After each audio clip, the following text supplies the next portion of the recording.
Jammu and Kashmir. Yes, as the nation gears up for the J&K Vidhan Sabha elections, we have now joining us Sanjay Parva, who has emerged as a unique candidate for the upcoming polls. He's a columnist, writer, farmer, a BUMS doctor by profession, and someone who is directly connected to his motherland and its people. He sees this as a contest and a way to serve the people of Kashmir.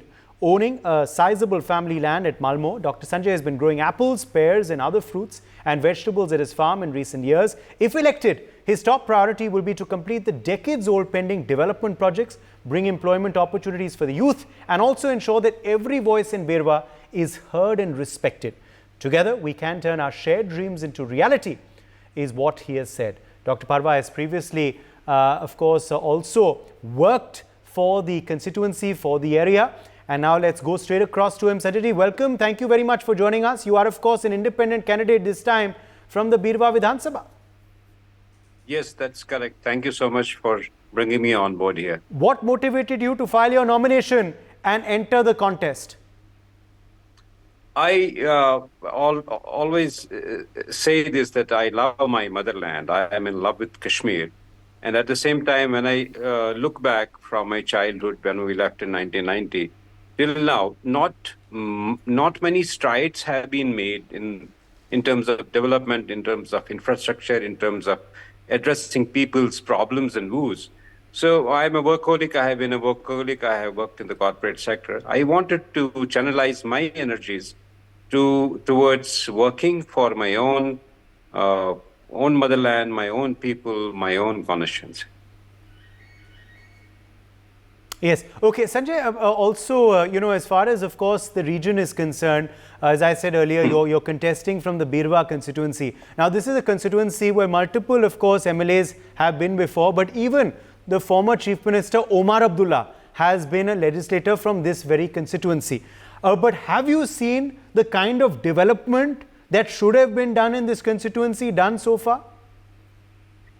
No, I haven't seen, to be frank enough. Unfortunately, we have one of our former chief ministers who was once upon a time elected from the same constituency.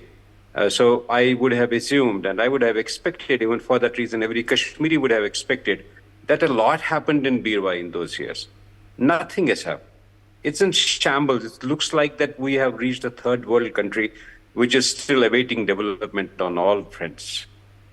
N number of problems everywhere, in every panchayat, in every village. I have been traveling door to door. I have been meeting people and talking to them and understanding what are the specific problems they are facing. They have been facing the same problems all over and again for the last 20 odd years. Nobody is taking care of them. Nobody. Absolutely no development.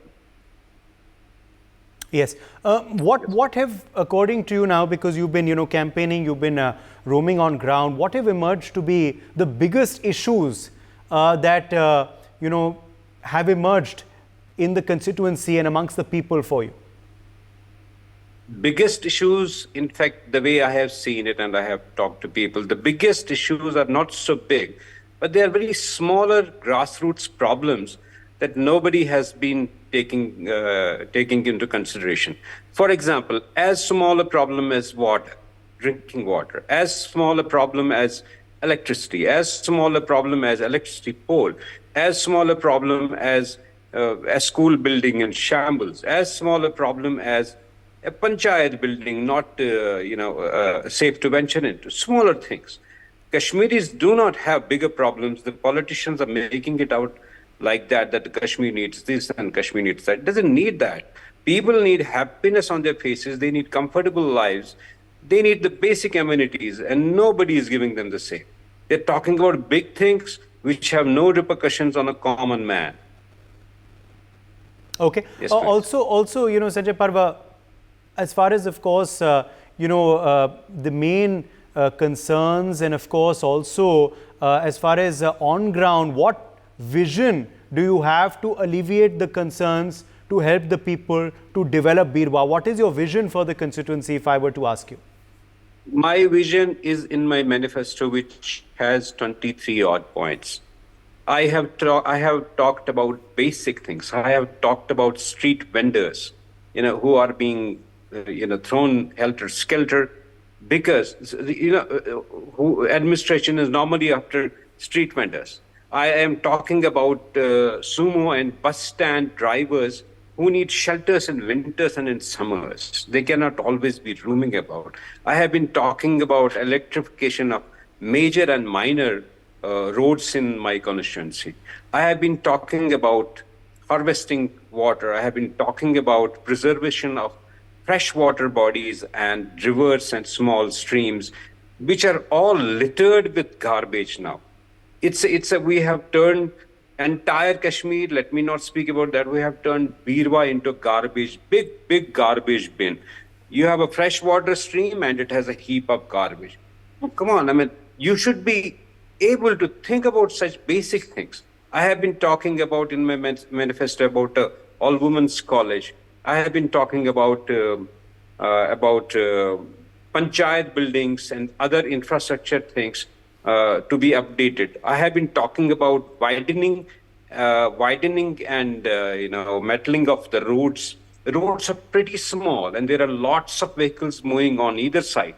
Nobody bothers. Smaller roads, two dumpers crossing each other, jostling for space, and nobody thinks that the road could be widened.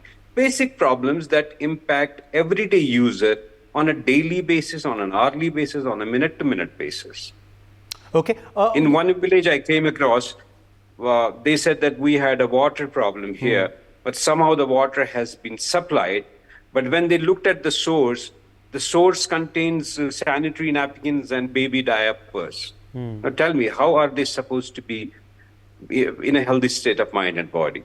Basic things. I have been talking about very, very basic things. Absolutely. But when the basics aren't right, then, how can life go on as normal? Sanjay Parva, just tell us a bit about your history, your background, what you've done so far in your professional life. You've also been a farmer, of course.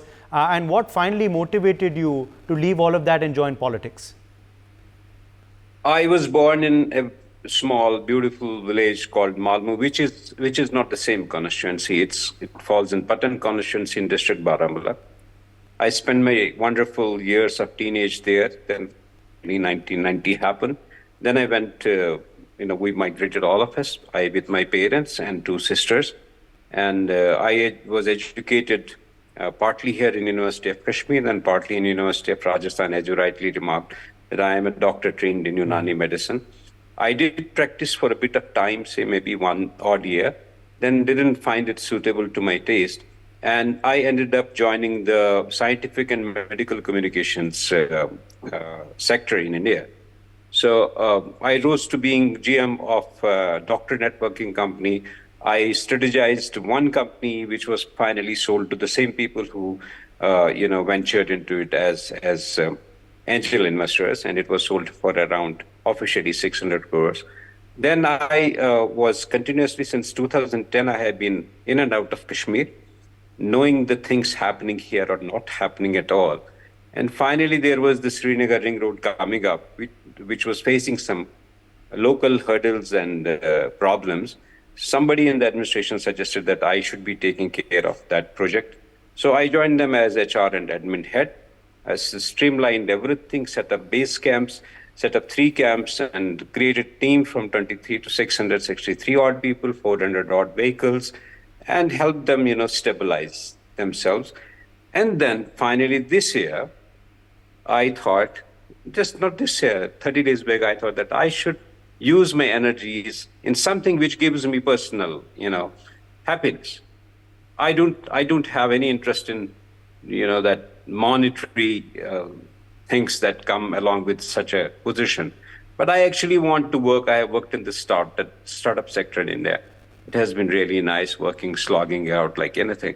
So I thought, let me channelize my energies towards my motherland. As I said, I love Kashmir like anything. But then, probably you would not find a Pandit like me who loves as much as I do. But then why, as an independent, why didn't you join a political party? I would have loved to, whosoever wanted me to be joined. But the question is, whom would have I joined?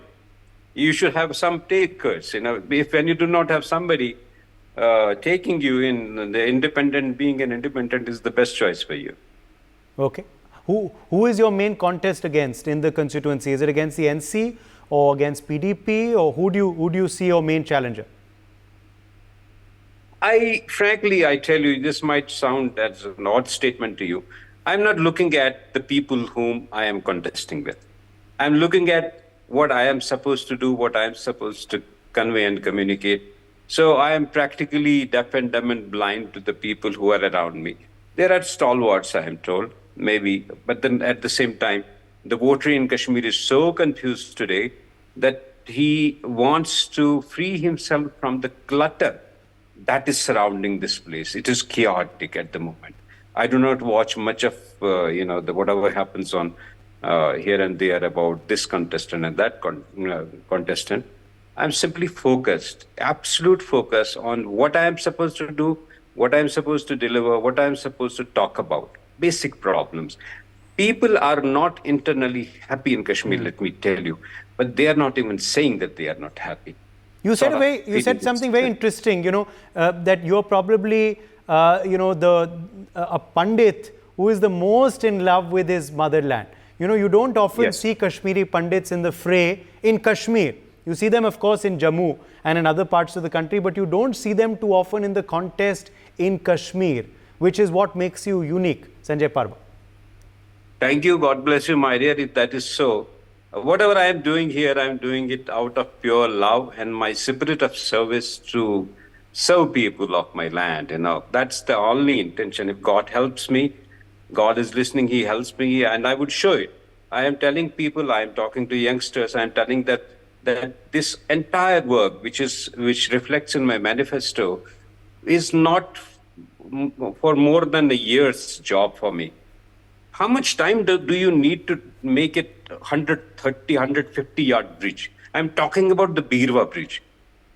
2014 in floods, it was damaged, or since then and now, the only thing administration and the former chief minister who was elected last time from here, the PDP person, the only thing that is visible on the bridge is the heavy vehicles not allowed. Their job is done. They feel they have done their job. Tomorrow, if the bridge collapses and some 10 odd people die, the worst that will happen is that the R&B chief engineer will be suspended. Is that what is called good governance? I told you, I am very much averse to dishonesty, lack of integrity, lack of governance, lack of thought process. It's rampant in Kashmir. It's everywhere. I told you, you must come someday. It's a big garbage bin that they have made of my motherland. Are you also hoping, again, speaking about your community, of the return of the Kashmiri Pandit community to their homeland? Do you hope for more of your brethren who were displaced to move back and come back? And do you believe enough has been done on this front by the central government in the last few years? To be honest with you, you are talking about reverse migration. If we go back in history, not many reverse migrations have been done because it's practically impossible. Someone who has built a beautiful home in America or Canada or Noida and invested, say, 2.3 or 2.5 crore in the same, then we are telling him, you come back. And he loves his motherland. Everybody loves his home. People are nostalgic. Pandits weep still. They still weep. But the question is, how much feasible it is. I have a way out for that. I have even thought about that thing. I say that if a Pandit has risen to being an accomplished surgeon in New Delhi or elsewhere or abroad, he has a chance to come back and contribute his skill set to his motherland. So what is happening by that is that he stays connected with his home, and at the same time, he doesn't feel detached from what he has built elsewhere. In the long run, when people start coming in, they start interacting with their previous neighbors, friends, and other people. So the sense of belongingness, at the same time, the sense of acceptance on either side increases. It is not that Pandit is not a football that you would pick up and throw back in Kashmir. You have to have a plan. You have to have a thought about it. I have thought about it. My village contained 31 houses, Pandit houses. I say, do not do anything. Government of India has to do something about them. Build 31 small apartments in the same village. Yes. So what are you doing? Because Pandits, when they come here, they face problems at two fronts. Number one, accommodation, and number two, food. Pandit food is slightly different to their taste. You know, it's unlike the food that is used in Kashmir. Yeah. So I say, give them a little bit of accommodation. It could be only, say, 150 square feet room and one small kitchen and one washroom. Give them an accommodation. They can cook, they can eat, and they can venture out. When they venture out, they start linking with the local friends. Right. That old brotherhood starts coming alive again. Each feel acknowledged by each other, and each feel an urge to contribute to each other's prosperity. Absolutely. In this process, you will make entire Kashmir process. The ecosystem would be wonderful again. Absolutely. Now, that's my plan. That's how I would do it if I'm in the power. Okay. As far as the response is concerned now, what's the kind of response you've been getting on ground when you've gone out campaigning? Beautiful. I feel at home everywhere I go. People offer me tea. Some even tell me, oh, please come in and have food. You must be hungry. It's lovely. Kashmiris are lovely people. Maybe circumstances have been bad for them, which is very unfortunate on either side. I'm talking about Kashmiri Pandits and Kashmiri Muslims alike. So each has suffered in his own domain. And it is time not to crib about the past. It is time not to blame each other. I have never blamed anybody. Even as my uncle was poisoned to death, I have never done that. I will never do that. Don't blame. Think of making this your beautiful motherland, which was once upon called the Garden of Saints. Yeah. Think of making it prosperous. Think of bringing it up. Jammu and Kashmir and Ladakh, wonderful territory. But, torn by inter-regional conflict and all that. For more such videos, subscribe to the NewsX YouTube channel, hit the bell icon.